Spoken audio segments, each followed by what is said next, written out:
નમસ્તે મિત્રો, શ્રી શિવાય નમસ્તુભ્યમ. હું ખત્રી કવિતા આજે તમારી માટે લઈને આવી રહી છું મેથી અને બટાકાનું શાક.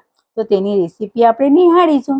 અને જો તમે મારી ચેનલ પર પહેલી વાર આવ્યા હોય તો સબસ્ક્રાઈબ કરવાનું ભૂલતા નહીં, જેથી નવા નવા વિડીયોની નોટિફિકેશન તમને મળતી રહે. તો સામગ્રી જોઈ લઈએ. આપણે આ મેથી લીધી છે આપણે 250 જેટલી, અને આપણે ધોઈને ચોખ્ખી કરી નાખેલી છે. અને 2 બટાકા લીધા છે આવી રીતે ઝીણા કટ કરેલા. કોથમીર લીધી છે, હિંગ, હળદર, મીઠું લેવાનું છે પ્રમાણસર, 2 ચમચી લાલ મરચું લીધું છે, જીરું, રાઈ અને લીલો મસાલો લીધો છે, આદુ મરચાં લસણની પેસ્ટ લીધી છે. તો આપણે કઢાઈ મૂકી દઈશું પહેલા, અને એની અંદર આપણે 3-4 ચમચી જેટલું તેલ ઉમેરી લઈશું. તેલ ગરમ થવા દઈશું આપણે.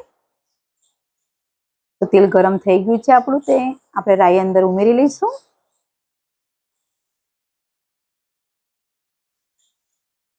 તો આપણે એને કમ્પ્લીટ થવા દઈશું, બરાબર રાઈને ફૂટવા દઈશું સારી રીતે.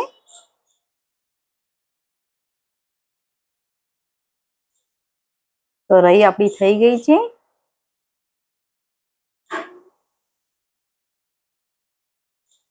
તો આપણે એના અંદર જીરું ઉમેરી લઈશું હજુ.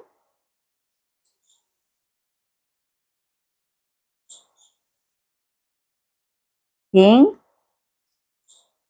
લીલો મસાલો છે એ આપણે અંદર ઉમેરી લઈશું.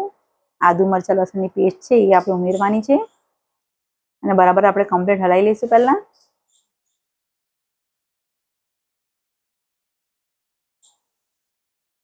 તેલ સરસ રીતે ગરમ થઈ ગયું છે, તો આપણે ફટાફટ ઉમેરી લઈશું આવી રીતે.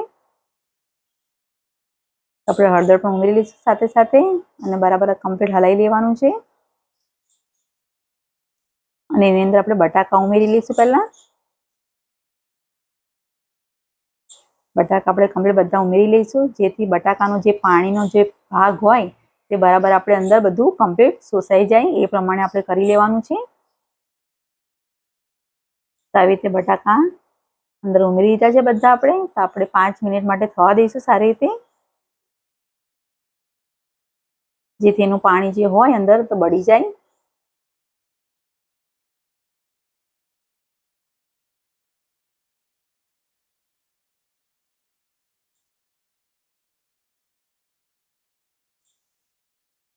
આવી રીતે કમ્પ્લીટ બટાકાને પાછું હલાવી લઈશું આપણે આવી રીતે.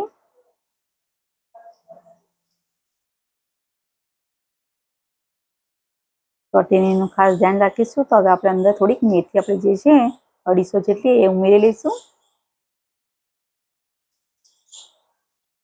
તો એવી રીતે આપણે બધી મેથી ઉમેરી લેવાની છે. મેથી વધારે હોય તો સરસ લાગે છે શાક. આપણે મેથી વધારે લીધી છે. એવી રીતે આપણે બધું હવે આપણે મિક્સ કરી લેવાનું છે આવી રીતે. અને તમે મારા ચેનલને સબસ્ક્રાઇબ નહીં કર્યું હોય તો પ્લીઝ કરી લેજો. તો આવી રીતે આપણે કમ્પ્લીટ બધું મિક્સ કરી લીધું છે. અને આપણે થોડુંક મીઠું ઉમેરી લઈશું પ્રમાણસર. ખારું ના થાય એનું ખાસ ધ્યાન રાખીશું, કેમ કે મેથીના બટાકાના શાકમાં ખારાશ વધારે આવી જાય છે. તો આવી રીતે આપણે કમ્પ્લીટ બધું હલાવી લઈશું આવી રીતે.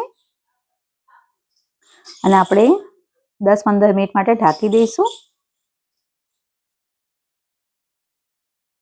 તો આપણી 10-15 મિનિટ થઈ ગઈ છે. તો આપણે જોઈ લઈએ, શાક એકદમ સરસ રીતે એકદમ ચડી ગયું છે.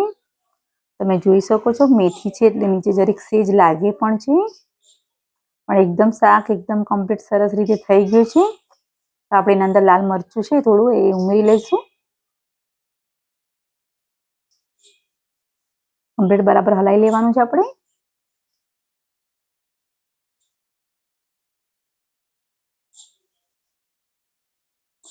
તો 5 મિનિટ માટે આપણે રાખીશું. તો 5 મિનિટ આપણી થઈ ગઈ છે. તો આપણે શાકને હવે કાઢી લેવાનું છે. આપણે થોડી કોથમીર પહેલેથી ઉમેરી લઈશું.